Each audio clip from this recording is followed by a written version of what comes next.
Buenas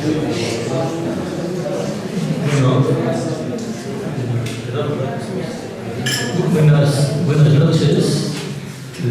Gracias por la asistencia, a pesar del agua y que ya estamos casi en fiestas navideñas y todo esto. Y bueno, ya estamos con la cabeza en otra cosa, ¿verdad? Pero bueno, una charlita de estas de vez en cuando siempre viene bien, siempre viene muy bien. El tema es muy interesante. El tema que tenemos hoy es la desigualdad en España, la desigualdad y la pobreza degrada en la sociedad. España, como bien sabéis, ha sido en las últimas décadas uno de los países europeos con mayor desigualdad. Desde la crisis del 2008, la peor evolución la han registrado las rentas más bajas. Digamos que mientras las rentas más altas no han dejado de crecer. El 20% más rico recibe más del 43% de las rentas del trabajo por cuenta ajena. Y esto hace que sean las que más contribuyen a la desigualdad. Samuel Pérez, aquí presente, amigo, es activista social implicado en actividades sociopolíticas desde finales de los años 60. Elabora y imparte cursos de formación social. Colabora con la web de este pensamiento crítico OLG. También forma parte de la Pique Imprescindible y, por supuesto, de La Rioja, y ha participado en diferentes foros sociales europeos como foros sociales mundiales, que no algunos hemos visto, como Nairobi y como Dakar, ¿no? Senegal y Kenia. Bueno, pues este es, digamos que Samuel. No obstante, antes de darle la palabra, yo quería comentar un asunto que él también nos pasó, que es un poco un informe, el séptimo informe anual, digamos, del Gobierno de Navarra con relación a Navarra, un poquito para la situación navarra. Como bien sabéis, y como bien dice ese informe, Navarra está mejor que el resto de España. ¿Y por qué es esto? Bueno, medidas que han tenido que ver, pueden ser la renta garantizada, los ERTEs y el ingreso mínimo vital. Eso es lo que nos ha permitido estar mejor que en otros sitios. Pero eso no quiere decir que en Navarra no exista desigualdad. También existe desigualdad entre lo que es el norte y lo que es el sur. El norte de Pamplona, con sus pueblitos del norte, y el sur con la Ribera, Cintrónigo, Corella y todos los demás. La diferencia es de que, mientras en Pamplona comarca hay más o menos un 10% de situación de riesgo de exclusión de la pobreza, lo que es aquí, en la Ribera, estamos en un 40%. Esto determina mucho y de los procesos de que el Gobierno de Navarra pues tiene interés por nosotros, tiene un déficit y por lo tanto tiene un déficit que yo creo que están en ellos y es lo que tienen y se tiene que mejorar. No obstante, de este tipo de cosas, la Fundación todo la comparte por sus programas de Villa Javier, como el caso del Comedor, Capacico, conoce y sabe mucho de estas cosas, porque ha vivido muy de cerca este tipo de situaciones. Para que os fijáis simplemente un dato por encima, unos datos rápidos. Villa Javier, por ejemplo, tiene 21 comidas, 21 cenas durante los 365 días del año, más desayunos. Eso, si no hacéis un simple cálculo, veréis que son 4 platos diarios, multiplicado por 365 por 21, y veréis un poquito el coste que eso supone y qué tipo de deudas. No vamos a hablar de esto, que esto toca, pero es decir, cuesta mucho, porque las ayudas institucionales no son las que debieran, y mucho menos las locales. En estos momentos también el Capacico, pues es una especie de supermercado que la gente coge su carrito una vez a la semana. Bueno, pues en el Capacico, el mes de noviembre, intervenimos en 64 familias, que son 219 personas, y de las cuales 103 son menores. Y pues eso ya es una cosa importante, es dolorosa. Y luego también pues tenemos nuestro que hacer cargo de una parte del Banco de Alimentos, LUBA, que es la parte más, digamos, donde la gente está peor, y que, bueno, pues hay el perfil de Aruba, por ejemplo, el último dato, coger el último dato, son 186 familias, 577 personas. O sea, esto corresponde solamente a la fundación que lo comparte, viene a la que es el 40% de las personas necesitadas fuera de... Pero no es el 100%, hay otras entidades, ¿no? Y el perfil que tenemos, pues ya podéis imaginar, es un perfil, tiene claramente, ya que está en la pobreza, tiene nombre de mujer inmigrante, es mujer inmigrante y niños, ¿vale? Yo aquí te doy paso cuando hablamos de lo que queráis, pero es importante e interesante escuchar a Samuel, que es un estudioso, ya mucho tiempo estudiando estos temas. Adelante, Samuel, y gracias por estar aquí. A ver si logro hablar yo con este mecanismo. Buenas tardes, estoy encantado de estar aquí y vamos a hablar de un tema del que no se habla.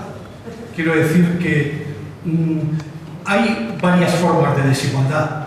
Sabemos que una de las duras y fuertes es la desigualdad hombre-mujer, que produce más violencia, etcétera, etcétera. Pero de esa se habla mucho, afortunadamente, porque hay mucha gente implicada, mucha gente concienciada y demás. Pero de la desigualdad socioeconómica, que es de la que voy a hablar yo, se habla muy poco. O sea que ya lo apuntaba Mariano al principio y demás. Entonces vamos a tratar de hacer un repaso por los distintos aspectos de pobreza y de riqueza, porque a veces se habla de la pobreza como si eso fuera una parte, pero es que hay una relación estrecha entre pobreza y riqueza. Entonces hay que hablar de las dos caras de la moneda, ¿no? Bueno, hablaremos también de las ideas que sustentan el que siga habiendo pobreza, etcétera, etcétera. Bueno, voy a tratar de no extenderme los preámbulos, porque si no... Bueno, la desigualdad en España, ya lo apuntaba Mariano, ¿no? Desde la crisis del 2008, sobre todo, que ya sabéis que hubo políticas muy duras en el terreno de austeridad, de recortes y demás que venían de Europa, cosa muy diferente que se produjo después de la pandemia, que ya hubo una política mucho mejor. Desde el 2008 la evolución de las rentas se ha separado, se ha diferenciado mucho más. La parte más empobrecida pues ha declinado, ha bajado, ha empeorado, y la parte más rica pues ha crecido. Y ese dato puede parecer un poco extraño. El 20% más rico recibe más del 43% de las rentas del trabajo. Pero es que hoy una de las características de la riqueza es que los ricos trabajan, o hay ricos que trabajan, mucho más que incluso otro tiempo que vivían del ocio, ¿no? Y esos ricos, los CEOs de las empresas, los tal, pues cobran unas cantidades impresionantes, ¿no? Y entonces eso hace que lo que se embolsa, el 43% de la riqueza que se produce. Y esa es una de las razones principales para que haya desigualdad. Hay otras, iré apuntando. Claro, antes se solía decir que la desigualdad no tiene influencia en el desarrollo económico, pero hoy se sabe que la desigualdad tiene una profunda diferencia en el desarrollo económico. Cada vez que ha habido más estado de bienestar y más igualdad, la economía ha mejorado y la economía ha crecido. Hay una razón elemental. Si hay un 26, un 30% de la población que cobra muy poco, gasta muy poco, aunque sea una cosa tan dura como eso, ¿no? Si la gente cobra en unas condiciones mejores, pues hace una vida mejor, participa más de la vida social, etcétera, etcétera. O sea que hoy se sabe, la mayor parte de los estudiosos hoy ya afirman que la desigualdad hace que haya menos crecimiento económico. Y claro, tiene unos efectos muy negativos en la salud, en la educación, en la vivienda, eso ya lo conocemos. Y también se habla mucho de esto, pero no sé si se refiere a veces a la desigualdad. Tiene unos efectos democráticos muy negativos, porque la desigualdad produce desafección. Si el veintitantos de la población no tiene lo suficiente y los políticos o los sindicatos o las personas responsables salen diciendo que estoy haciendo esto y lo otro, pero a mí no me llega, pues termino por desconfiar de todo. Y eso está haciendo muchísimo daño a la política en todo el mundo, no aquí solo. Tenemos en Argentina, en Estados Unidos, en muchos sitios, ¿no? O sea que hay, y después hay una parte de la desigualdad, luego explicaré con más datos, que me gustan a mí mucho los datos, a lo mejor os peso un poco con eso, está cronificada, quiero decir que se mantiene permanentemente. Y entonces, claro, esa cronificación termina por pasar de padres a hijos, que ese es uno de los graves problemas, ¿no? Entonces, a pesar de todas estas consecuencias tan negativas, no se habla suficientemente de la desigualdad.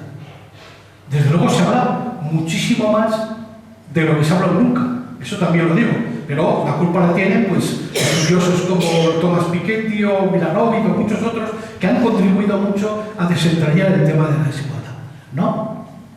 Pero ha estado ausente de la vida pública durante mucho tiempo, ¿no? Claro, si queremos construir una sociedad más justa y más igualitaria, la desigualdad tiene que estar encima de la mesa constantemente, porque si no, pues no mejoramos. Hay mucha gente que sufre, que pasa mal, y hay una desigualdad. Y eso produce desequilibrios en la sociedad. Produce más robos, produce más situaciones negativas, produce más distancia entre los ricos, sus intermedios y los pobres, etcétera, etcétera. Bueno, vamos a ir viendo. Este cuadro es el más clarificador de todos los que voy a poner, ¿no? Después voy a poner más, voy a aburrir un poco, ¿no? Uno de los mejores estudiosos de la desigualdad es Thomas Piketty, un abogado francés que ha formado un equipo con cientos de estudiantes y profesores y recogen buena parte de todos los datos sobre la desigualdad de todo el mundo. Y entonces hicieron un estudio sobre la desigualdad en el mundo hace un par de años y un grupo de estudiosos de España lo hicieron, aplicaron esa metodología a España, ¿no? Entonces, el 50% más pobre dispone, ya veis, solo del 16,9% de la renta. Hay, para no confundirnos, no liarnos, hay dos conceptos en la economía y en la igualdad y en desigualdad. Uno es la renta, que es lo que metemos en el bolso cada año por nuestro trabajo, porque hemos hecho una inversión, porque nos ha pagado no sé qué, por lo que cuanto. La renta es el ingreso anual y de otro es el patrimonio. Del patrimonio no vamos a hablar, porque eso requeriría... Entonces, el patrimonio es lo que vas acumulando a lo largo del tiempo, ¿no? Entonces, la renta y el patrimonio. Aquí estamos hablando de renta. En un año, ¿qué ha pasado? En el 2022, ¿qué pasó? ¿No? Entonces, el 50% solo tiene el 16,9%. Sin embargo, el grupo intermedio, el 40%, dispone del 43,5%. O sea que podemos decir que el grupo intermedio está bien abastecido. Favorablemente, no lo digo en plan negativo, ¿no? Y después, ¿qué es lo que sucede? Que el 10% más rico se lleva el 42%. O sea que el gran desequilibrio está entre los más pobres, el 50%, y el 10% de los más ricos. Ahí está el desequilibrio. Y las políticas económicas, y las políticas sociales, y la fiscalidad, todo se ha venido haciendo de forma que favorece este desplazamiento de riqueza, porque si no, no se puede. Quiero decir, buena parte de las grandes empresas en España y en todo el mundo viven de contratos de lo público, ¿no? Entonces, y todo eso les aventaja. Y por ejemplo, el Banco Central Europeo puso cantidad de cientos de millones en todo el periodo de la pandemia. ¿Quién utilizó más esos millones? La banca, las grandes empresas, ¿no? Y entonces también ellos aprovecharon ese contexto, ¿no?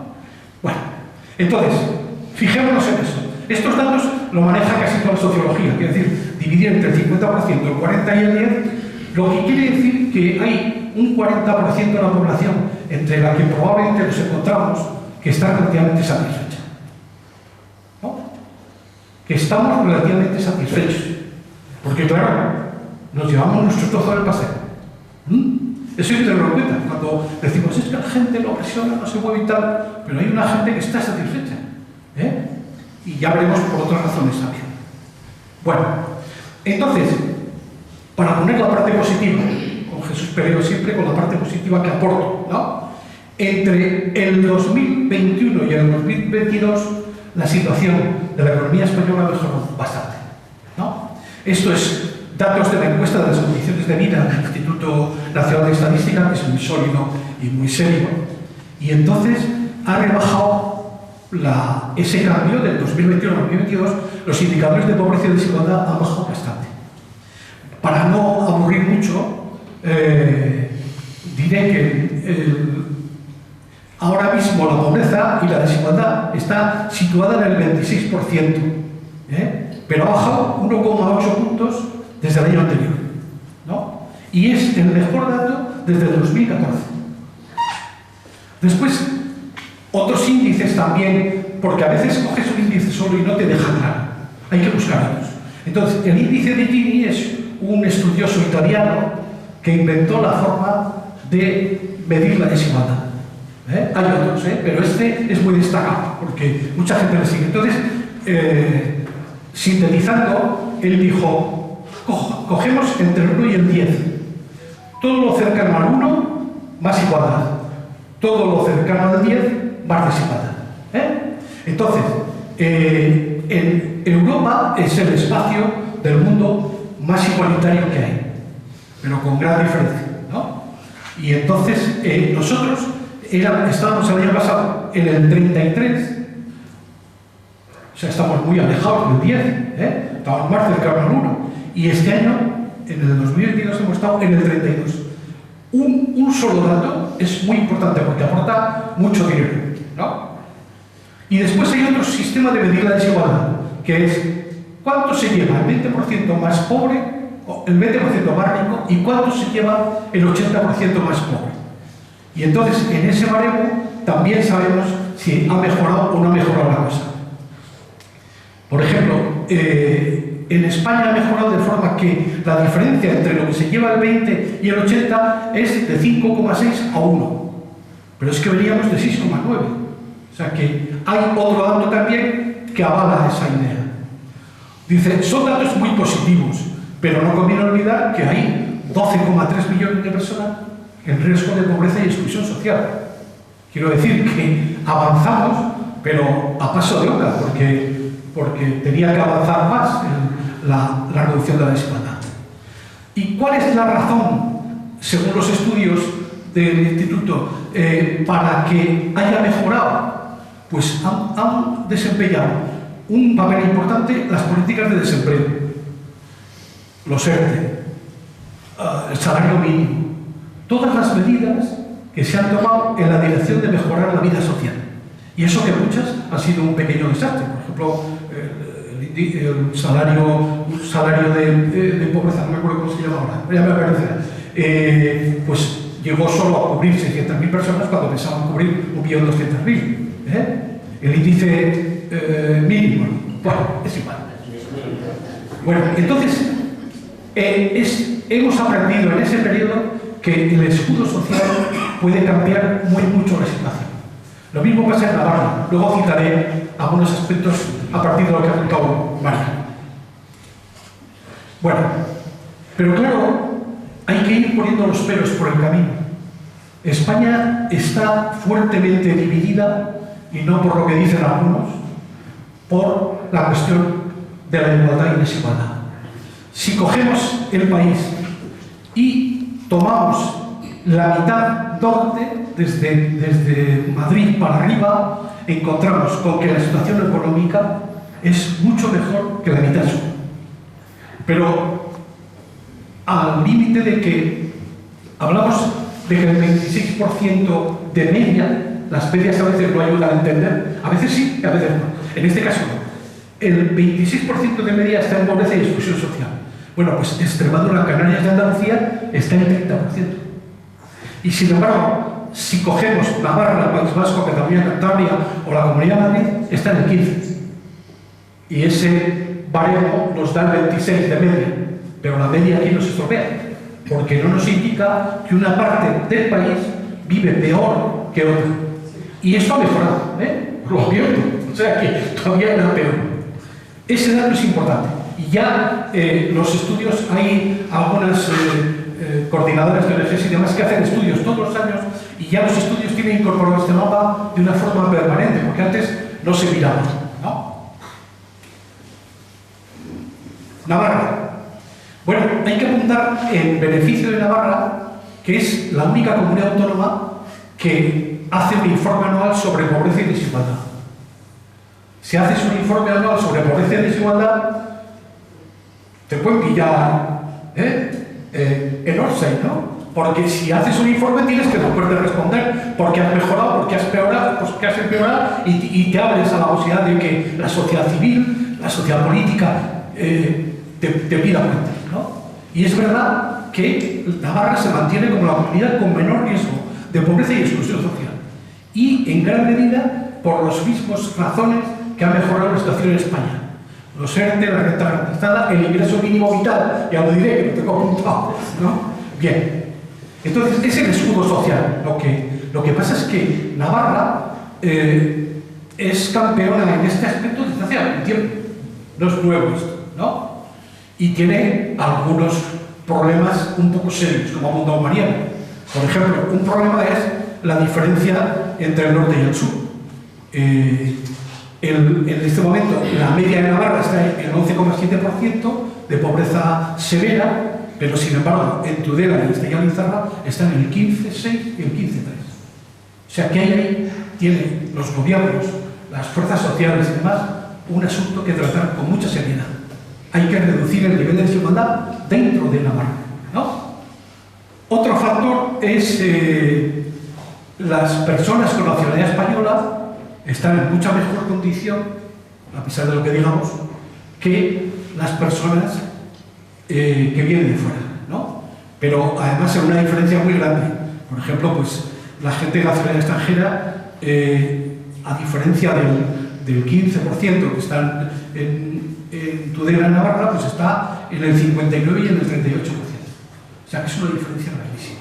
Y ahí había que mirarlo también, muy fuertemente. Y después hay un último problema, y es que a nosotros nos pasaba en La Rioja porque el gobierno siempre se agarra. Os quejáis, estamos mejor que nadie. Entonces, hay un problema, hoy un peligro de complacencia. Como estamos mejor, no lo movemos, ¿no? Y es el buen momento, el mejor momento para profundizarlo. Si tú vas por delante, vete por delante. Ábreles camino a otros, ¿no? Mejora la existencia y la vida de tu propia gente y abrirás el camino a que otros también lo hagan, ¿no? O sea que no nos vale la complacencia para decir que estamos mejor, ¿no? Y ya veis que algunos problemas tienen cierta entidad. Bueno, si hay pobres, hay ricos. Es que eso lo dice hasta la Biblia. No soy lector habitual, pero había un predicador del siglo XV que decía: si tu padre es rico o si el señor es rico es porque o ha robado o lo ha heredado, ¿no? No había lugar a lo del camello y pasé por la aguja, ya no sé cómo, si eso se sigue llevando o no se sigue llevando. Bueno, en el 2021 ha sido un año extraordinario para las fortunas en España. Extraordinario. Estos son datos de Hacienda. Hacienda dice: las personas, las declaraciones de Hacienda, tendré que decir que hay mucha trampa, O sea, que hay gente muy rica que se lleva dinero a paraísos fiscales o a infiernos fiscales, como lo llaman algunas ONG. Pero lo que declara la Hacienda, los que declaraban 6 millones de euros de ingreso anual, han subido hasta los 9.199, unos 1.000 más del 2021 al 2022. Y los que declaran 30 millones o algo más han escalado de 724 a 831. Esto lo dice la agencia tributaria, ya no entro. O sea que eso es absolutamente impresionante, pero es que hay más y más grave. El último dato que tenemos del 11 de noviembre. Las 100 fortunas españolas más importantes, Amancio Ortega y su hija están de los primeros, se quedan con de renta, no de patrimonio mucho más, de renta se quedan con el 15% de toda la riqueza del país. 100 personas. Eso es inmoral. Y si se hablara más de desigualdad, pues esto resonaría mucho más y la gente criticaría y propondría cosas y demás. Pero como sabe poco, aparece un día. Además, es un estudio científico de un grupo económico, o sea que que tal. Entonces, Forbes dice, el patrimonio de los 100 españoles más ricos llega a 196.040 millones de euros, casi 200.000 millones, ¿no? Y en España el Producto Interior Bruto está en 1 millón de... A ver, en 1.300... lo diré. Bueno, déjalo. Lo dejo por imposible, ¿no? Entonces, en una comparación que nos puede resultar más cercana, todo este dinero alcanzaría para cubrir 2 veces todo el gasto sanitario.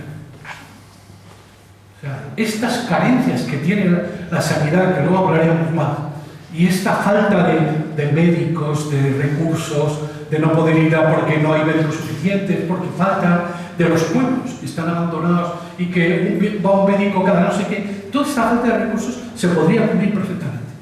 Y aquí también hay un poco de desvergüenza, ¿no? De repente, Amancio Ortega regala 100 aparatos para una comunidad autónoma. Yo creo que hay que decirle que no. Que hay que ser suficientemente honestos y limpios para decir no. Vamos a ver, revisemos tus cuentas y lo que declaras a Hacienda. Declara Hacienda bien y no te preocupes, que eso ya lo compraremos nosotros. No nos hace falta quitar. Entonces, este sistema es feudal. El cacique te regala una cosa, después que también roba casi todo, ¿no? Entonces, ese es uno de los problemas. Bueno, aquí vienen los chistes típicos del hombre que dice, creo que sacar de fortunas y nuestros infortunios están relacionados. ¿Pero qué dice si no nos conocemos de nada? ¿Cómo es que están relacionados? Bueno, en fin. Después ya meto las ganancias tremendas, las ganancias caídas del cielo, que les llaman, ¿no? De las energéticas, de la banca y demás. Durante los últimos años, el Banco Central Europeo ha estado prestando al 1%, incluso al 0% a los bancos. Y los bancos lo han estado prestando al 4%. ¿Por qué no se hace eso con la sanidad, con la educación, ¿no? Es decir, que el Banco Central Europeo tendría que sostener la economía, pero también la economía social, ¿no? Después los bancos tampoco han prestado casi nada. O sea, es que es el colmo ya de... Bueno, las petroleras, las gasísticas. Es que te pones de rellenar recortes y te quedas... Bueno. Entonces, ¿por qué sucede esto? Bueno, hay 2 grandes ideas por las que sucede, aparte del egoísmo humano, que sería, echamos mano de esa fórmula que parece que no resuelve los problemas. La primera es que todas las sociedades que han existido, incluso las más dictatoriales, han necesitado justificar la desigualdad. Porque ningún país aguantaría, ni ningún edificio político aguantaría un conocimiento y una conciencia de desigualdad tremenda si se supiera, si se conociera, si se profundizara en sus cosas. Ninguno, ¿no? Ningún pueblo está a salvo, aunque tenga mucho dinero y mucha fuerza, de que la gente volcara esa situación. En China hay una tremenda preocupación, vale la pena mencionar a China, hay una tremenda preocupación por los levantamientos rurales. Ahora ya el mundo rural en China tiene mucho menos peso, pero sigue teniendo muy importante. ¿Por qué? Pues porque como estaban tan abandonados, había un momento en que explotaban y se llevaban todo y no les valía ninguna explicación. Entonces, explicar y justificar las desigualdades siempre ha sido un instrumento de los poderosos, siempre.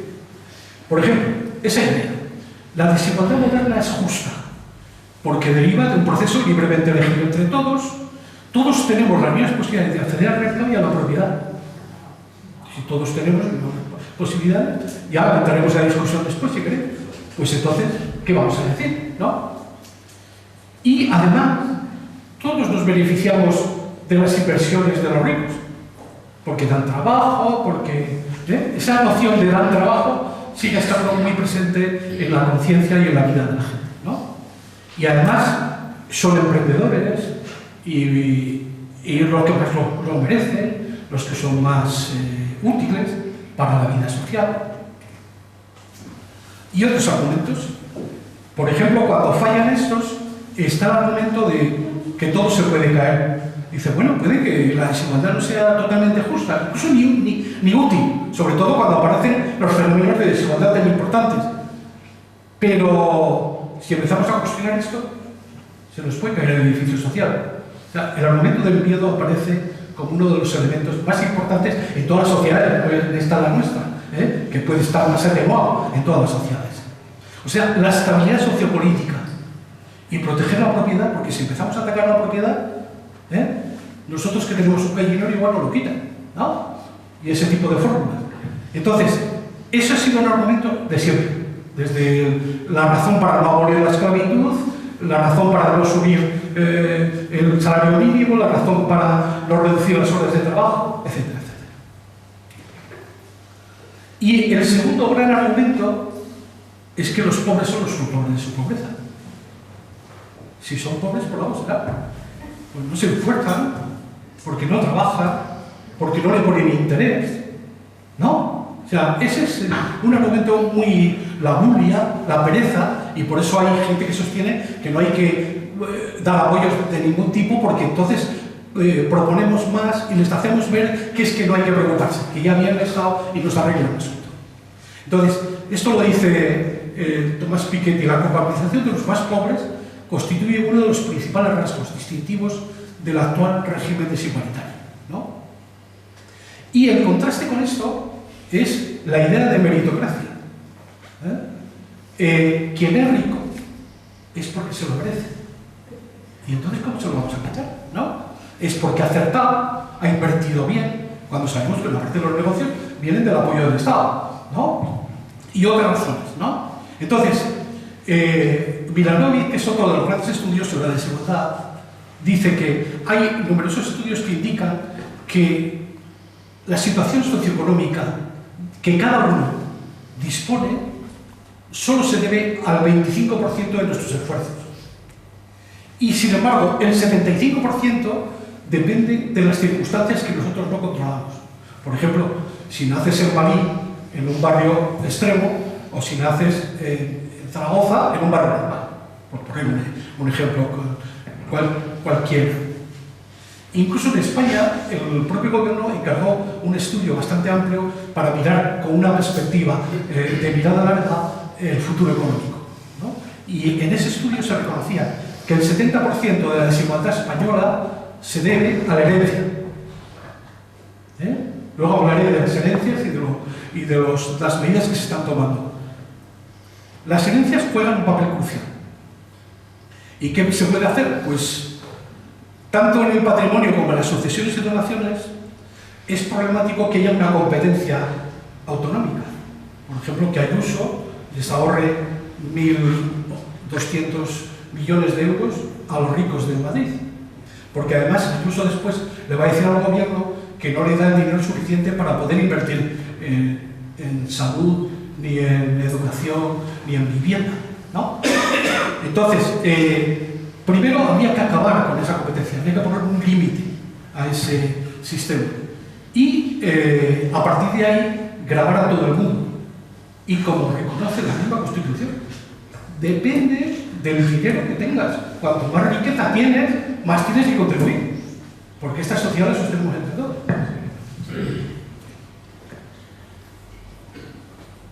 Bueno, ya lo dice, no hay manera de acumular capital sin extender la pobreza. ¿Qué se le va a hacer? Bueno, y esta es una de las madres del cordero. Sin impuestos no hay estado de bienestar. Y apunto una nota de la agencia tributaria. Un milurista soporta un tipo del 20%. La palabra soporta no tendría que incluirse porque aporta, en todo caso, pero bueno. Las pymes, las pequeñas empresas, tributan al 17%. Las grandes empresas al 6%, y el tipo efectivo para los grandes bancos es del 2,8%. Esta es la traducción de el que más tenga, que más pague. O sea que en este país hace falta una gran reforma fiscal en ese sentido. En España paga impuestos la gente trabajadora y las pequeñas empresas. Y eso le añade que los ricos paguen. Después ya una serie de datos, ¿no? El sector financiero, en el caso del 2021, pagó el 4,7% y se llevó unas fortunas inmensas. Ha repartido a los accionistas cantidades inmorables. Bueno, esto es un riojanismo, ¿no? Los gobiernos del Partido Popular en todos los sitios, desde que han entrado, lo primero que han tratado es de quitar el impuesto de sucesiones y donaciones. El argumento es muy populista o muy popular. Me temo, es mejor que tenga la gente el dinero en su bolsillo que el gobierno.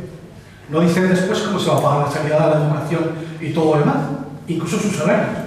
Ahora mismo el presidente de La Rioja se ha puesto 84.000 euros de salario anual. 84.000. O sea, ¿qué estamos hablando? Entonces, claro, eso era lo que decían. El primer dato que conseguimos es que esto favorecía a 171 personas en La Rioja. Con lo cual el dinero de los bolsillos no parece que se pudiera extender mucho. Después, el último dato que hemos conseguido es que favorece a 41 personas. ¿Y qué pierde el gobierno para su economía y para sus aportaciones al entramado social? Pues 33.200 millones de euros, 33 millones de euros, qué burro soy. 33 millones de euros, lo de los ceros ya me vuela. Sí se mantiene durante estos 4 años, ¿no? Entonces, nosotros hicimos una carta, que es esa carta que no leí, ¿no? Estoy tratando de resumir. Y nos la publicaron en la prensa. Firmamos 6 personas que estamos en un activismo social diverso, la sanidad, la educación y demás. Y el asunto es que el impuesto a sucesiones y donaciones no se paga más que a partir de 400.000 euros de herencia. Entonces, si tú miras cuánta gente en La Rioja, en Navarra y demás recibe 400.000 euros de herencia, verás que el número es muy reducido. Entonces, lo que se presenta como un aporte a la mayor parte de la sociedad, pues no está, ¿no? Bueno, la sanidad pública también. Esto se me ocurrió incluirlo porque yo mantengo relación con un grupo de gente joven que ha trabajado con nosotros en Marruecos, en una ONG que ya ha desaparecido. Y entonces un día que vamos a tomar cervezas, que tomamos de vez en cuando, me doy cuenta de que casi todos se han cogido un seguro privado. Y me pego un susto. Y digo, pero bueno, ¿y para qué os sirve? Digo, porque cuando se os complique cualquier enfermedad que tengáis, os van a echar del seguro. Porque claro, una empresa privada monta un seguro para obtener beneficios. Lo público, lo único que busca es el beneficio público de la mayor parte de la gente. Pero lo privado busca obtener beneficios. Entonces, en aquel momento se habían publicado datos de gasto en el periodo de la pandemia. Por ejemplo, cada hospitalización por COVID costó 5.822 euros. ¿Qué empresa privada te va a pagar eso? ¿No? El gasto medio para los que necesitaron unidad de cuidados intensivos, y fue muchísima gente, si os acordáis, en el periodo más álgido, 18.926 euros, ¿no? Entonces, la defensa de la sanidad pública tenía que ser un compromiso. Claro, cuando lo cogen, obtienen algún beneficio, pero me temo que decline o baje o se reduzca la tensión para defender la sanidad pública, que es lo que nos garantiza que la mayor parte de la población pueda vivir en mejores condiciones sus procesos de enfermedad, ¿no? Los que tenemos ya algunas edades, ese problema lo entendemos mucho mejor, pero hay que tratar de transmitirlo Bueno, y hago unas propuestas, aparte de la reforma fiscal y demás que hablaba. Hay que buscar, en la misma línea de lo que hemos aprendido entre el 2021 y el 2022, un sistema de garantía de ingresos mínimos que permita que la mayor parte de la gente, si no toda, tenga unas condiciones de vida económicas, sociales, de vestido y de vivienda en condiciones. O sea, hay que seguir la ruta de trabajar por acabar con la pobreza y la exclusión social. Hay que garantizar un parque suficiente de vivienda social en alquiler. Estos son los problemas más graves que se le han dado mil vueltas y hasta ahora pocas soluciones se le han puesto. Y es donde más hay que insistir. Garantizar que la vivienda forma parte de las necesidades básicas. No es una cosa que podamos permitirnos prescindir de ella como si no fuera nada. Hay que garantizar la gratuidad real de la educación obligatoria en todos los elementos: material, comedor, actividades extraescolares, becas suficientes, incluyendo a los jóvenes inmigrantes en situación irregular. Considerar la relevancia del derecho al agua, a la energía y el acceso a Internet. Asegurar los tratamientos médicos, volvemos a insistir, en la sanidad. Reforzar las inspecciones que permiten perseguir el maltrato, la explotación laboral y demás, y cada poco tiempo aparece en la prensa alguien estaba explotando en grado extremo a un grupo de inmigrantes o a un grupo de trabajadores normales y corrientes o tal. Y proteger a las personas de las familias que por su origen inmigrante, su situación de dependencia o discapacidad están en una situación de desventaja. Hasta ahora, en el plano internacional, nunca se había incluido la desigualdad como una exigencia global, ¿no? Me acuerdo que cuando leíamos al principio a uno de estos estudiosos, a Milanovic, él decía que había trabajado en el Banco Mundial durante un montón de años como jefe de economía del Banco Mundial. Y le preguntaban, ¿y a ti te condicionaban algo? ¿Te decían, en los estudios puedes decir o no puedes decir esto? Dice, no, lo único que me decían es que no hablar de desigualdad, solo de pobreza. Era el mensaje, ¿no? Y era muy importante. Entonces, la primera vez que se incluye la desigualdad en un acuerdo internacional que firman 186 países es en los Objetivos de Desarrollo Sostenibles. El artículo 10 defiende la idea de combatir la desigualdad socioeconómica, porque las otras desigualdades ya están incluidas en otros capítulos. Entonces, es la primera vez. Y uno de los factores, porque cada uno de esos Objetivos de Desarrollo Sostenibles después se bifurcan y se dividen en diversas partes, ¿no? Entonces, uno de los elementos es que hay que preocuparse fundamentalmente del 40% más empobrecido de cada país. Que ese sí que es una idea general, además, muy importante y muy positiva. Bueno, y aquí acabo, para que podáis hablar. Os dejo una idea de fondo de Cortázar que me parece muy importante.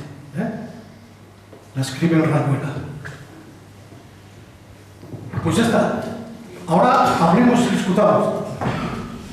Vale, pues.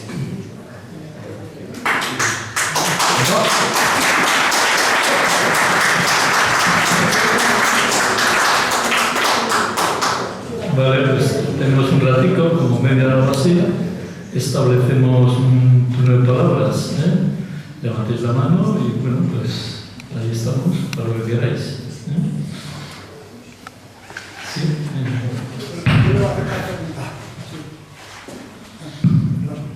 Yo le iba a hacer una pregunta referente a las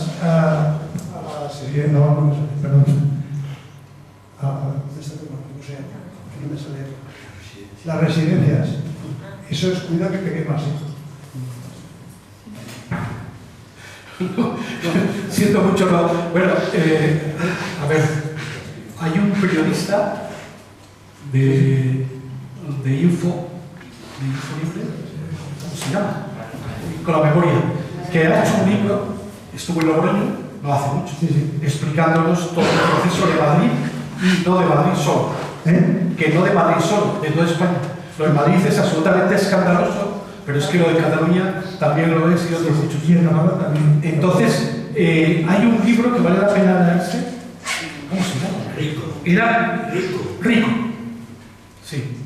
Y entonces vale la pena leerse porque él informa. Yo no soy muy especialista en ese asunto. Estuve en la charla, me encantó y aprendí bastante, pero no te puedo pasar más que...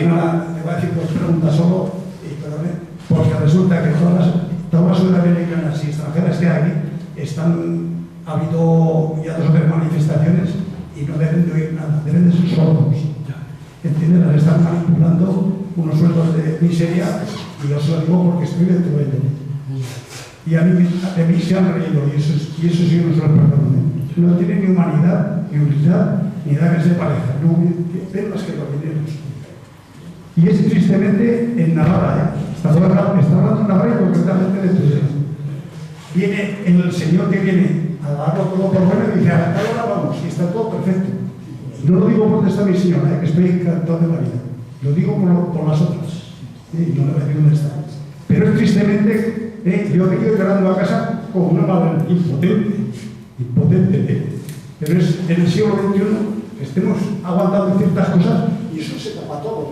O sea, ahí no muevas a nadie, que llegas a, como le he dicho, llegas a este señor y te pegas unos calabrazos que te deja fulminado. Y nadie habla nada de eso. Y ya, lo de la pandemia, le olvido ya. Lo de la pandemia es mejor que lo que tengo, porque eso ha sido peor que una guerra para mí. Pues igual estoy equivocado. No.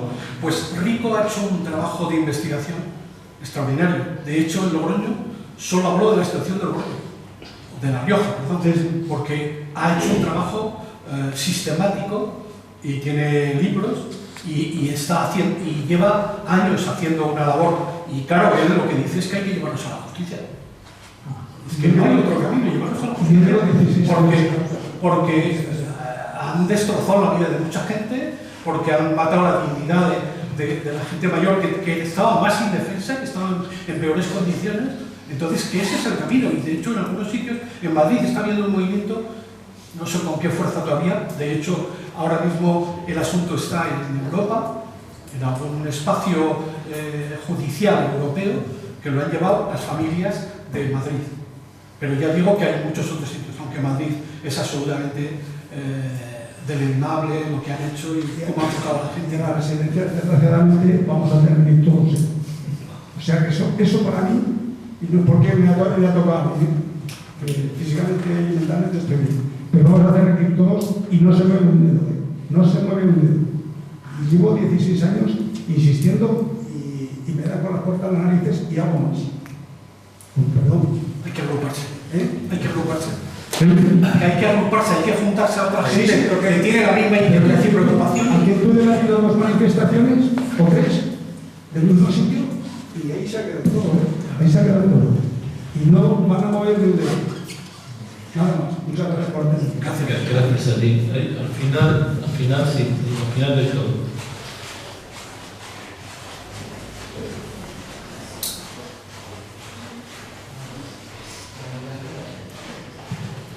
Buenas noches a todos.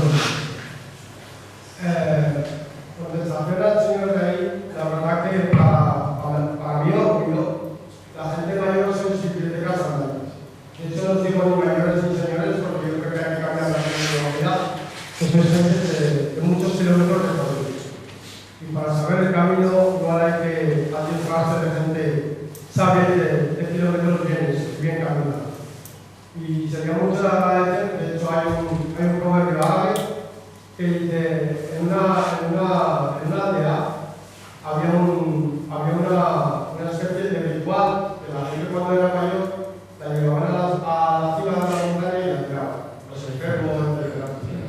Y resulta que uno de esos hijos de aquellos señores puso a su padre en hombros y llamó a todo el poblado y les dijo: hoy os cambio la postura. Y así se cambió la postura. Soy vivir de casa andalés y sería mucho de agradecer que nos enseñéis un poco de lo que habéis pasado o por lo menos cómo caminar el camino siguiente. Y a lo que ha comentado usted, la verdad que humildemente digo desde mi punto de vista que la desigualdad se centra más en la formación y la información. Porque cuando uno tiene conocimientos de causa, sabiendo lo que hace finalmente desde la necesidad, se puede ganar pan honradamente. Yo no estoy ni en contra ni a favor de las ayudas, entre comillas, de todo tipo, siempre que la persona se lo gane en el camino. Si no puedes trabajar, puedes formarte, si no puedes formarte, puedes ayudar al vecino, si no, a limpiar a la calle, etc. Y muchas gracias por la pregunta. Unas palabras. Ya tenemos ahí una y dos.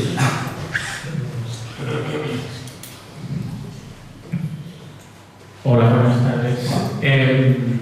Me planteo, además, a colación de lo que ha habido esta semana del informe PISA, han hecho una valoración de lo que lo ha explicado usted al principio, la asociación que se hace de la pobreza y el fracaso escolar. Me planteo, yo nací en el 80, mis padres mejoraron la situación de mis abuelos, Mi hermana y yo hemos mejorado la situación de mis padres, hemos vivido en un espejismo histórico, yo ahora soy profesor de historia, para mí es un espejismo histórico el puñetero crecimiento increíble que es que además la población tiene que crecer porque si no, el sistema no se mantiene para nada y todo tiene que ser infinito. Y uno de estas dos ideas, por un lado, no podemos crecer indefinidamente, el sistema petará al mundo, otro mundo, hay que ser egoísta, hay que cuidar la casa de cada uno, y la gente lo que va a pasar, me voy a centrar, que si no, tiendo a la dispersión. Mis alumnos, en general, van a estar más empobrecidos que sus padres. Y eso no favorece a sus medios de métodos de estudio, forma de ganarse la vida, la cultura del esfuerzo ya no les dice nada porque ven que se esfuerzan muchísimo sus padres para nada, los medios les bombardean con cuatro tonterías que te vas a ganar la vida, luego se dan con la cruda realidad. Y me gustaría poner el foco en esto porque sin ánimo de faltar, la mayoría que podéis cobrar pensiones aquí las tenéis más o menos aseguradas. Yo con 43 años no tengo claro que me pueda cobrar siquiera un mes de jubilación en el futuro. No tengo tantos datos cotizados. Y no tengo... Yo hago mucha pedagogía de que se tiene que pagar impuestos para pagar servicios sociales. Está jodido, soy funcionario del Gobierno de Navarra. Aparte de eso, el sistema hay que ganarlo y hay que hacer pedagogía de pago de impuestos, que el que más tenga más pague. Hasta los millonarios de Estados Unidos le dijeron: no, queremos pagar lo que debemos pagar. No nos quites nuestra aportación patriótica, y esto se le llena la boca. Entonces, mi reflexión, si la podemos compartir, es que el mundo tiene que crecer, pero lo que no puede crecer es la riqueza mínima que debe tener la gente humilde. Y yo siempre le digo a mis alumnos que la antiguo Egipto, de Roma, de la Edad Media, no hemos variado mucho. Si quieres que eres clase media, para ti todo. Pero hay ricos y pobres. Y los eufemismos de países en vías de desarrollo, en riesgo de exclusión social, no, ricos y pobres. Y gente empobrecida y gente enriquecida. Y por suerte, por lo menos tienen que hacer algo de trabajo. Esos ricos que ni madrugan tanto, ni trabajan tanto, como lo hizo mi padre en una frutería durante 40 años. Para jubilarse dignamente. Por lo menos no piso el cuello de nadie. Bueno, mi madre y mi padre, perdón. Esa era la reflexión y sobre la asociada a la educación. Porque lógicamente, si no tienes para comer, te echas más a estudiar. Planteas muchas cosas. Vamos a ver, yo creo que todos nosotros, que estamos aquí y otra mucha gente, tenemos una importante responsabilidad respecto de la gente joven. Responsabilidad educativa, responsabilidad de atender, de promover grupos, de explicar cómo lo hemos hecho nosotros. Buena parte de los que estamos aquí hemos hecho actividades sociales de diverso tipo. Hemos peleado por las pensiones, hemos peleado por la paz, hemos peleado por los derechos de la mujer, hemos peleado por una sociedad más igualitaria. Y ese es el camino que tendríamos que tratar de abrir o de transmitir a la gente joven. Sobre todo los sectores que tienen más contacto con ella, que tenéis más contacto con ella. En el campo educativo o en otros terrenos, ¿no? Porque yo no tengo dudas tampoco de que, como nosotros nos hemos movilizado en determinados periodos, no siempre hemos estado en la calle, ni siempre hemos sido muy combativos, sino que hemos ido subiendo y bajando. Hemos peleado a veces no hemos peleado, y sigue habiendo peleas, ¿no? Por ejemplo, pues en Logroño los de la sanidad pública están muy activos, siempre. La gente ecologista, fundamentalmente ahora con el diseño de la ciudad, con las bicicletas, están muy... Y todos esos sectores están incorporando, arrastrando en mayor o menor nivel gente joven, ¿no? Y es así, en ese camino es como se aprende, ¿no? Porque cada sociedad tiene que sacarse las castañas del fuego, pero eso no quiere decir que nosotros nos desentendamos, ¿no? Esperemos que la gente se comprometa. En el campo, por ejemplo, de la ecología hay mucha mayor conciencia social que en otros campos. Por ejemplo, los sociolaborales no encontramos mucha gente muy concienciada, pero sin embargo, lo ecológico sí. Pues tenemos que tratar de extender de una cosa a otra, que haya prácticas sociales, que haya grupos que expliquen, que se muevan. Eso es importantísimo, porque si no, pues la sociedad no avanza. Y este terreno, el terreno de explicar las desigualdades, los contrastes que hay en la vida social, pues es también muy importante para avanzar en despegar la cabeza y tratar de comprometerse.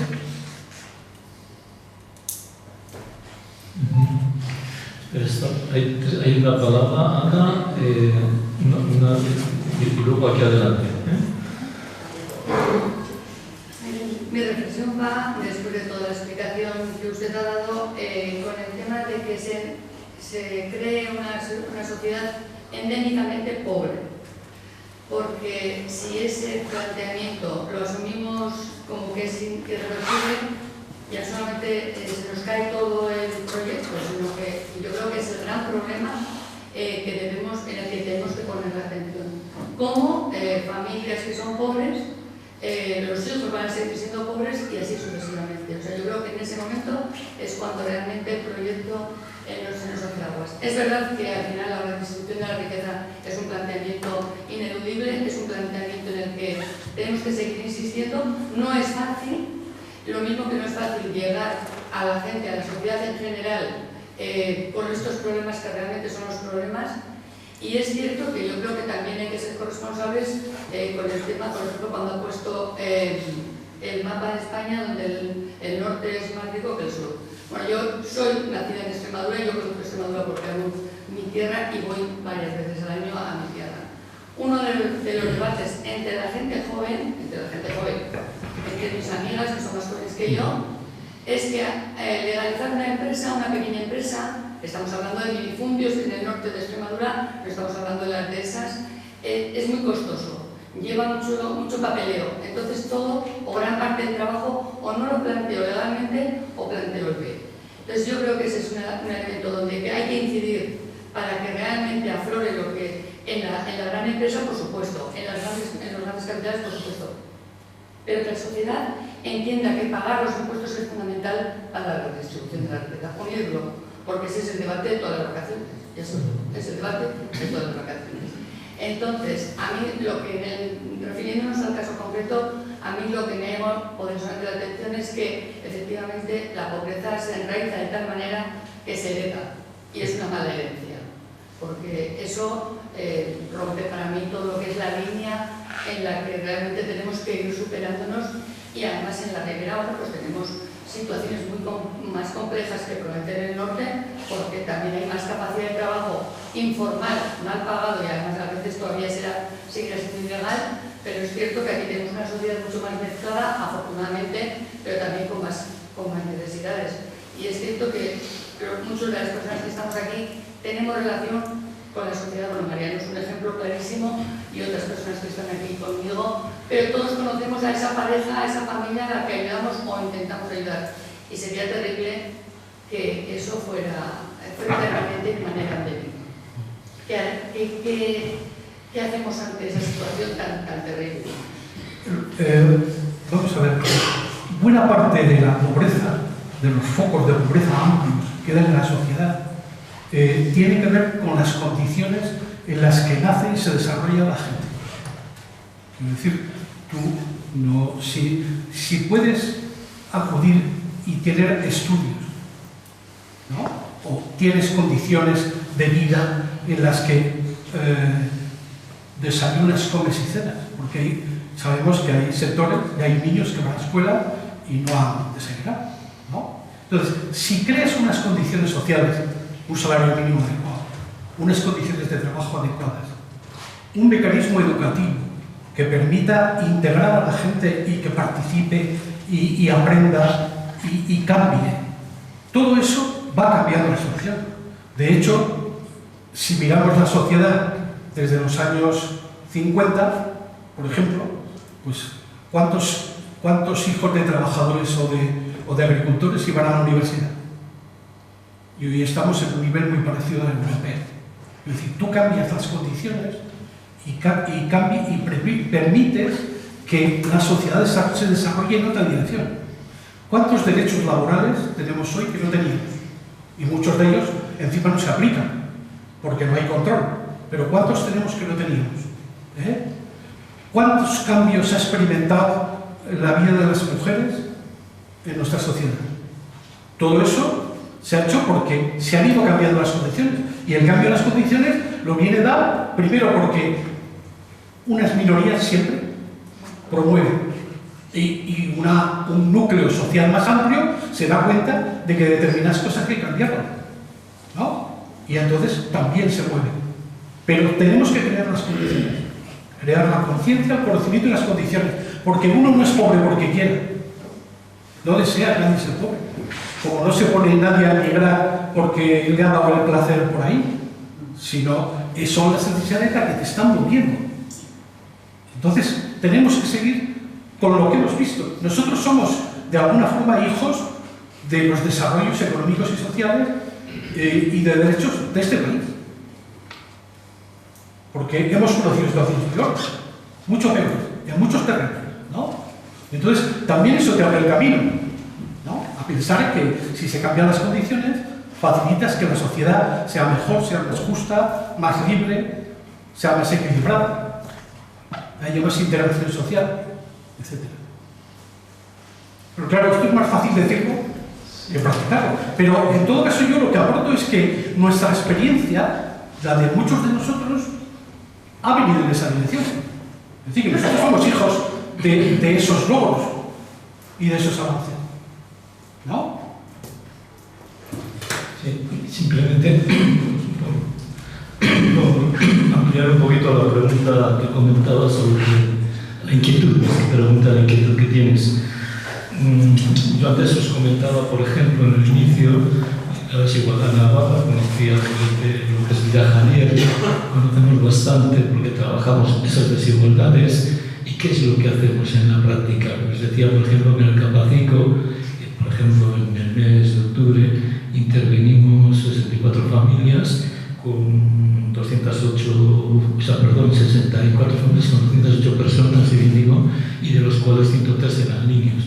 Claro, no se trata solamente de que vayan con el puesto y se compren no sé qué, se trata de conocerles, que nos conozcan, se trata de ver cómo los metemos un poquito, les damos formación, porque lo que en definitiva buscamos es la autonomía de las personas.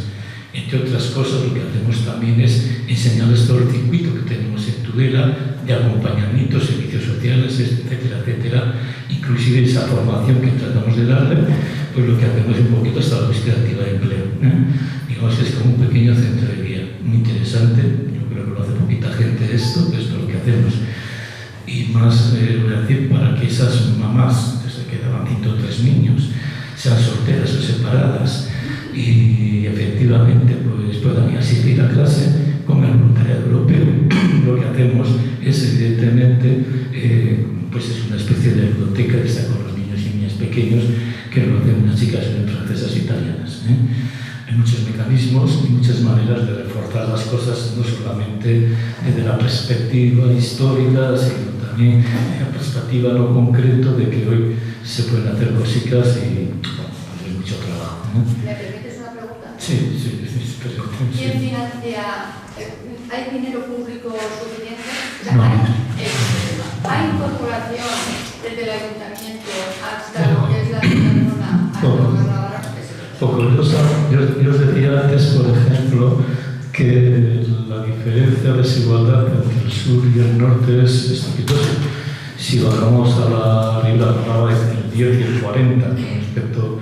Pero es que hay pueblos, por ejemplo, que tienen 30 y tantos, por ejemplo, Citero, Cintruénigo, Corella, de estos pueblos que no llega tanto, pero la media de todos los pueblos estamos cerca de un montón de correlación a lo que es el norte, ¿no? Y efectivamente los ayuntamientos pues, mandan en general, en concreto nosotros en Tudela tenemos pues, nos alimentamos efectivamente las instituciones.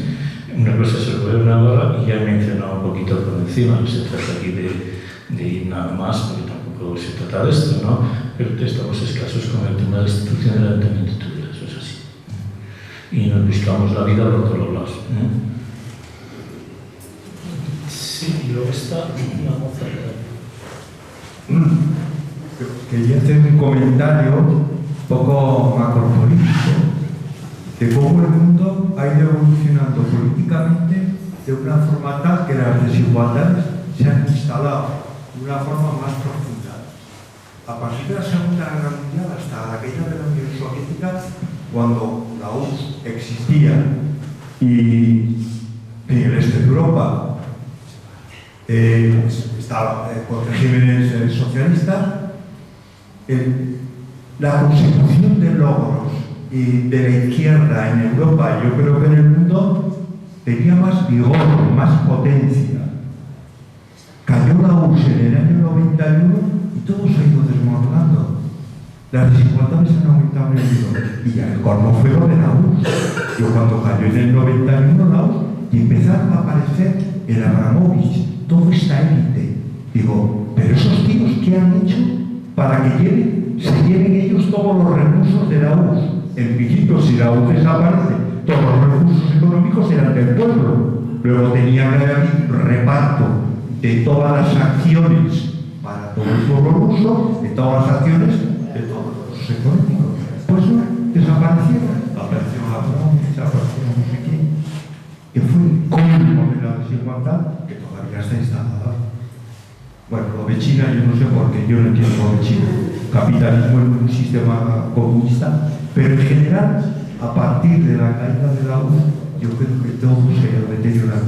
Y como modelo, la propia URSS, con esa desigualdad de todos los recursos, que no sé quién se los ha quedado, o por qué motivos, y en función de qué se han quedado todas las élites rusas, lo que teóricamente dependía del pueblo. Es difícil abrir ahora un debate histórico, pero en todo caso,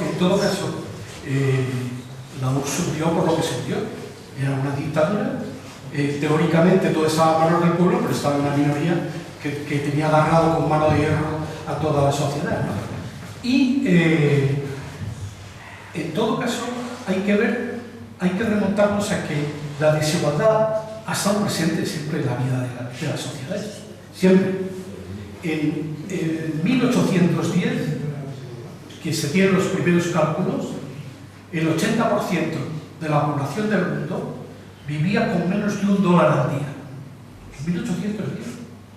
Estamos hablando de desigualdad ahora. Si miramos ahora el mundo desde esa perspectiva, el mundo ha mejorado de forma tremenda.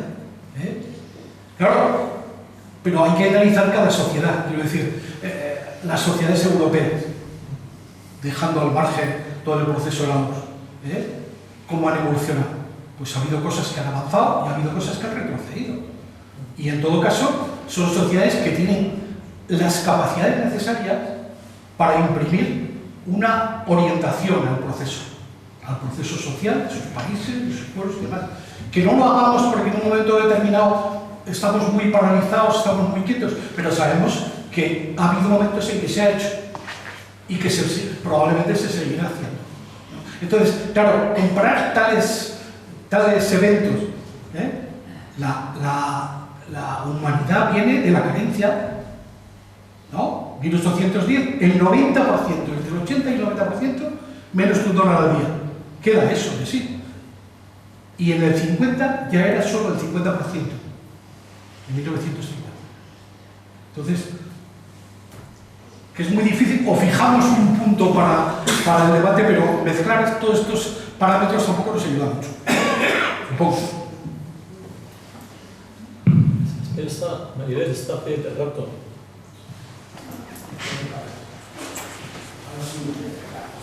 Sobre eso, es un segundo. Creo que es más importante ver que el sur global es pobre porque somos ricos nosotros. No es un análisis sencillo. O sea, si no explotas colonial imperialmente, capitalistamente un sur global, ellos van a seguir siendo pobres porque tú eres rico. Punto. No, punto no, coma. Te explico una cosa. Por ejemplo, yo trabajo bastante los temas de África. Y entonces, el otro día estuve con un grupo de gente de Huelva haciendo una evolución de la situación de África. Y empecé por el esclavismo, ¿no? Entonces, claro, en el esclavismo había los imperios europeos que se repartieron en África y empezaron a mover esclavos, primero a Portugal y después ya a Inglaterra y otros, hacia América. Pero también hubo una parte árabe que movía hacia el Pacífico. Y otra parte que es muy importante es que los jefes africanos colaboraban en la venta de esclavos. Entonces, el punto, y aparte, no, punto y coma, porque quiero decir que si analizamos la historia, tenemos que ver todos los intríngulis. Que los europeos eran colonizadores y que hacían desastres, efectivamente. Y eso nunca hay que... Otra cosa es que nosotros seamos parte y responsables de eso, porque hay gente que dice, bueno, es que nosotros vivimos gracias a lo que han robado. Y yo siempre hago la misma pregunta. Digo, a ver, el Banco Bilbao Vizcaya está robando ahora mismo en Argentina. Tiene unas inversiones que son muy negativas, están ganando mucho dinero y demás. ¿El Banco Bilbao Vizcaya o Telefónica nos ha repartido a todos lo que ha robado en Argentina? Nunca ha sucedido eso.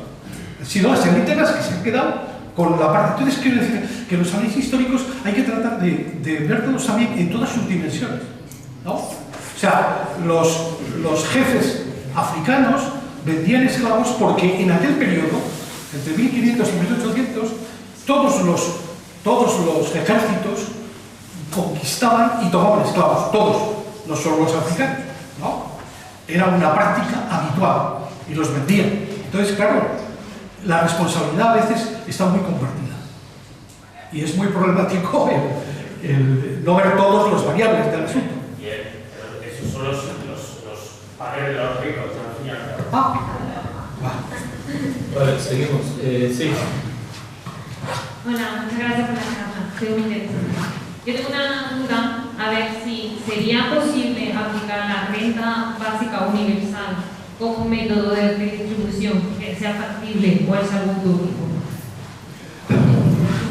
Ese es el entorno del debate. Yo digo, bueno, primero, renta universal no es posible aplicar, porque renta universal para Europa podríamos pensar una hipótesis, pero renta universal para 8.000 millones de personas, ¿qué gobiernos estarían dispuestos a hacerlo?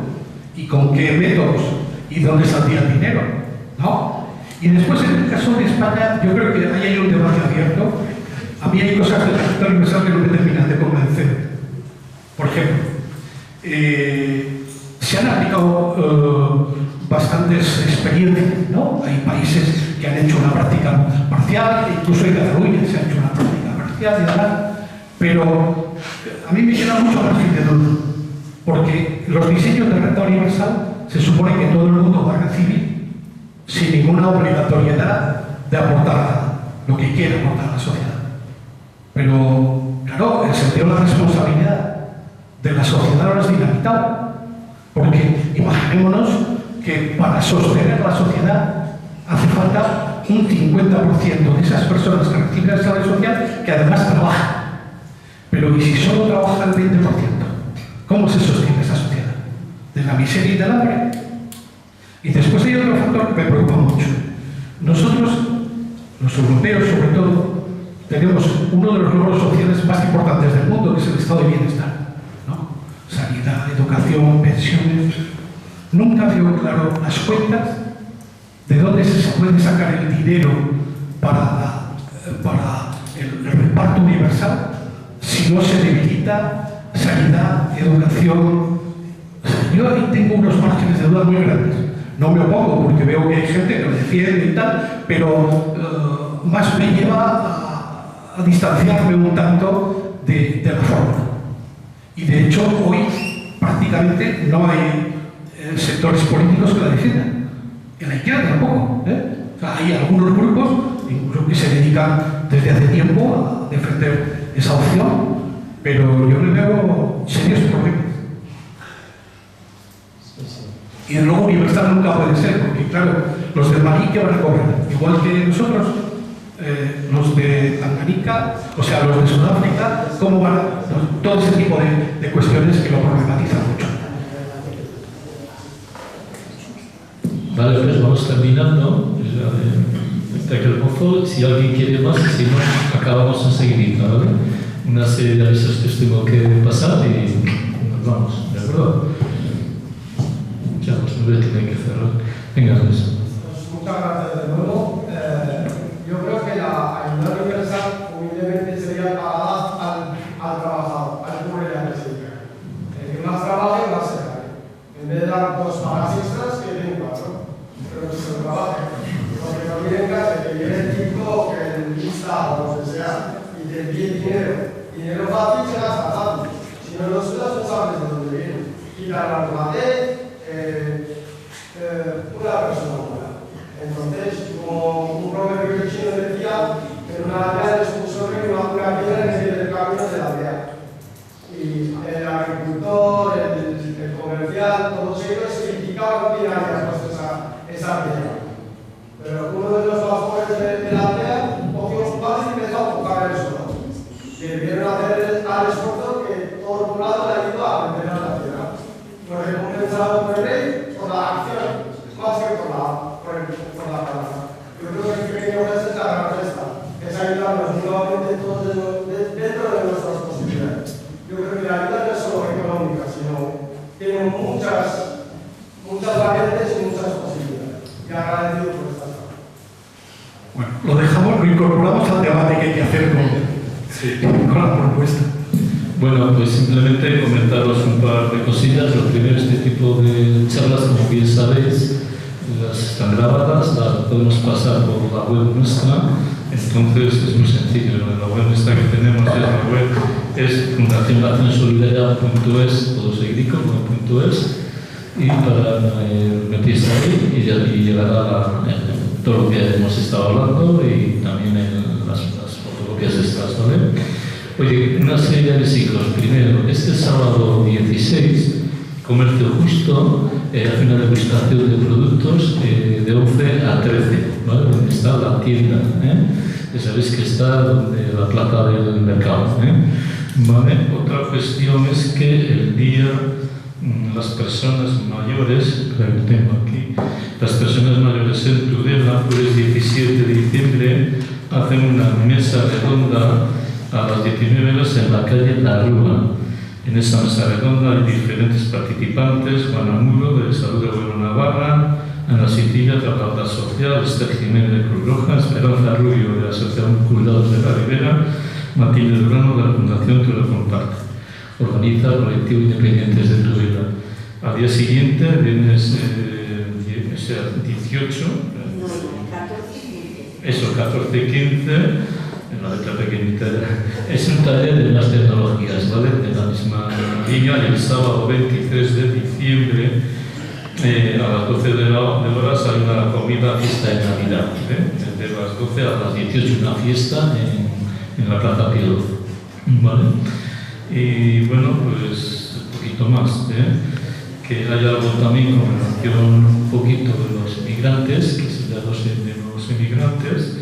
Estamos hablando, si me encuentro por aquí, sí, el Día Internacional de las Personas Migrantes, Plaza Nueva, 11 de la mañana a 14 horas, el día 17, el 18 en el Patio Centros a las 18:30. ¿Qué es lo que va a haber? Pues artesanía, folclore, todo ese tipo de cosas ese sábado. Y luego el día siguiente, en el centro de la sala local, hay una suelta de farolillos, ¿vale? Deciros también que la próxima charla que tendremos será el martes 16 de enero. Promete ser tan interesante como las que estamos escuchando, viviendo y oyendo, que se trata un poquito de crisis de la democracia en el mundo, por Ignacio Sánchez Cuenca. Este señor es catedrático de Ciencias Políticas de la Universidad de Carlos III de Madrid. Parece que va a estar profundo y potente.